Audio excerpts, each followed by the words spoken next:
Hi, so I may have been a little ambitious with my idea initially for this project in using only natural fibers, and that is because natural fibers are extremely hard to find in just a regular fabric store, and they're also really expensive. So what I'm going to have to do is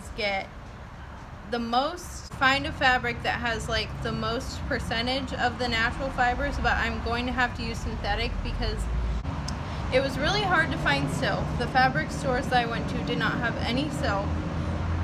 There was one wool, but it was like $50 a yard. And then cotton was actually extremely easy to find. But what I did was find a little renditions of each type of natural fiber, and it also was mixed with synthetic fiber. So I already have two ideas that I'm trying to create. Idea with a short dress, a long dress, and a cape.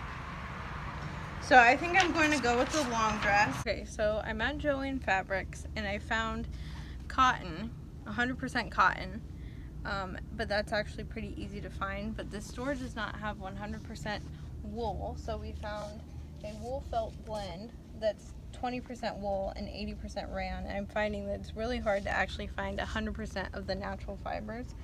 They do not actually have any silk, but I'm gonna have to find something that is similar to it. So what I got, this wool blend, which has 20% wool in it, and I'm thinking of using it as a belt. I got the 100% cotton, which I'm going to use for a dress, or the big dress. And then I got this, which is actually polyester and spandex, which mimics silk.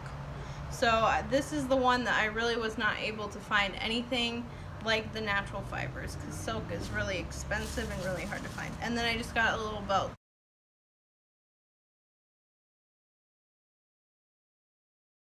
Okay, so I'm going to be making the dress to fit her, so I'm going to do my measurement using a flexible tape measure.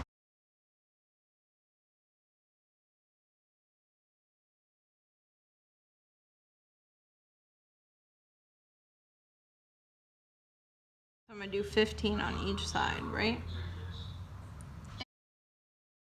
So we made our two individual pieces for the top, one for the back and one for the front. And then now we're going to be sewing the sides and the straps together. So we're going to be sewing the insides where I drew on the fabric, and then we're going to sew the ends together. And so when you flip it inside out, it'll be a nice clean seam.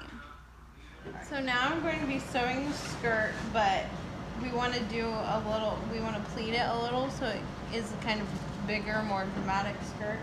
So all I'm going to be doing is folding it over before I make the final cut so I know how much fabric I need. But I'm going to be folding it over and then over again and then sewing it like that, and then just for every few inches. So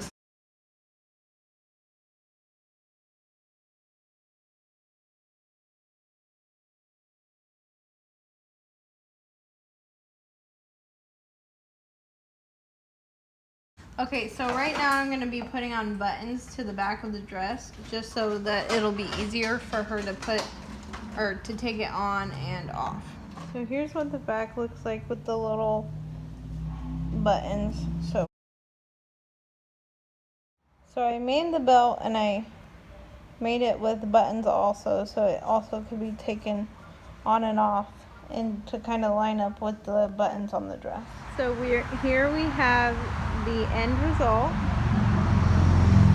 My inspiration was kind of a modern day Cinderella. And here is the end result with the cape.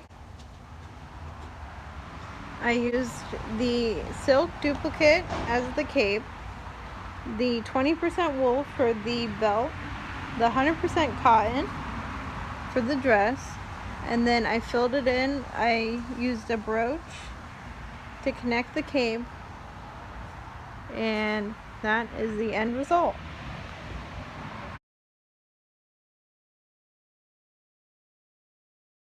Although sewing could be a pretty safe activity, there are some safety precautions that you should take when you sew.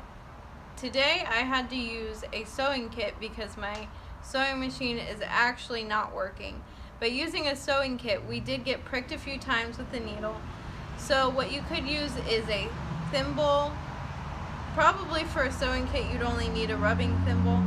But when using a sewing machine, I would suggest a steel thimble or something harder, because sewing can be a pretty tedious activity, so you could pay attention, and there is always that chance that your thumb could run underneath the needle of a sewing machine, and that could hurt a lot. So a steel thimble or something harder would really be useful when sewing. But other than that, sewing is a pretty safe activity.